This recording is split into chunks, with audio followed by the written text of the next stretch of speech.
Hi friends. కువైట్లో పెళ్ళిళ్ళు ఎట్లా జరుగుతాయో తెలుసా? పెళ్ళిళ్ళ ఖర్చు ఎంతో తెలుసా?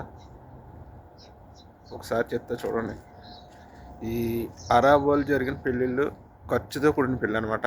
చాలా చాలా ఎక్కువ అవుతుంది. మన ఇండియా డబ్బుల్లో లెక్కేసుకోవాలంటే దగ్గరగా అనమాట. చూసారా, ఇక్కడ ఇంటికాడ ఓన్లీ మగపిల్లవాడు ఇంటికాడ ఇట్లా లైటింగ్ ఒకటే పెడతారు. ఇట్లా లైటింగ్ పెడతారు. కనుమదంతా కళ్యాణ మండపంలోను. అట్లాగే ఇంకా ఆడపిల్లలకైతే కళ్యాణ మండపం, మగవాళ్ళు అయితే టెంట్లోను అట్లా ఎడారిలో గుడారాలు వేస్తారు, అక్కడ చేసుకుంటారు అనమాట. ఎక్కువ శాతం పెళ్ళిళ్ళకి శీతాకాలంలోనే జరుగుతాయి. చలికాలం, వేసవకాలం విడాకులు అయిపోతాయి. ఇదంతా రొటీన్ ఇక్కడ. ఇక్కడ చూసారా, ఇక్కడ సింపుల్గా ఇట్లా లైటింగ్ పెడతారు. కాకపోతే వాళ్ళు ఖర్చు ఎంత ఉంటుంది అనుకుంటున్నారు? ఓన్లీ లైటింగ్ కదా పెట్టారు, మనకులాగా క్లాత్ డెకరేషన్ చేయలేదు, స్టేజ్ వేయలేదు, మామూలుగా ఉంది, ఇదేం పెళ్ళి అనుకోవచ్చు మనం. ఎందుకంటే మన వాళ్ళకి మన వాళ్ళ సిస్టమ్ అలాగా, ఇక్కడ సిస్టమ్ అలాగ అనమాట. కాకపోతే వీళ్ళ ఖర్చు బేబచ్చమైన ఖర్చు అనమాట.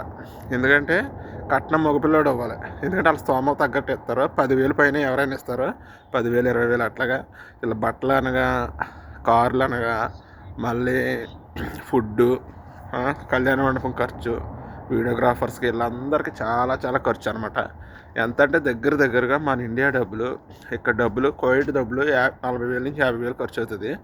అందులోనూ మనం కన్వర్ట్ చేయండి, దగ్గరగా 1,00,00,000 నుంచి 1,20,00,000 దాకా అవుతుంది ఒక్క మ్యారేజ్కి. చూసారా, బయటికి మామూలుగా సింపుల్గా కనబడుతుంది, ఇదేనా లైటింగ్, ఇదేనా పెళ్ళి అని. కాకపోతే కోయిట్ పిల్లోడి పెళ్ళి అంటే మహా ఖర్చు. అందుకనే వీళ్ళు ఎక్కువ ఆడపిల్లల్ని కోరుకుంటారు, బాగా మగపిల్లల్ని కోరుకుంటారు, అట్లాగే ఆడపిల్లల్ని ఇంకా బాగా కోరుకుంటారు. ఎందుకంటే ఆడపిల్లలకి అయితే ఖర్చు తక్కువ అవుతుంది కదా.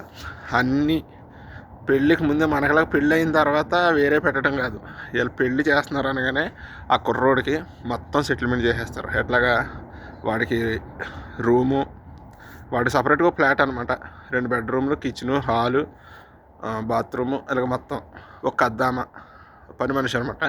ఇంకా అన్నీ ఇచ్చేసిన తర్వాత మ్యారేజ్ చేసుకున్న అందులో సామానం కూడా పెట్టాలి, వీడు పెట్టాలి.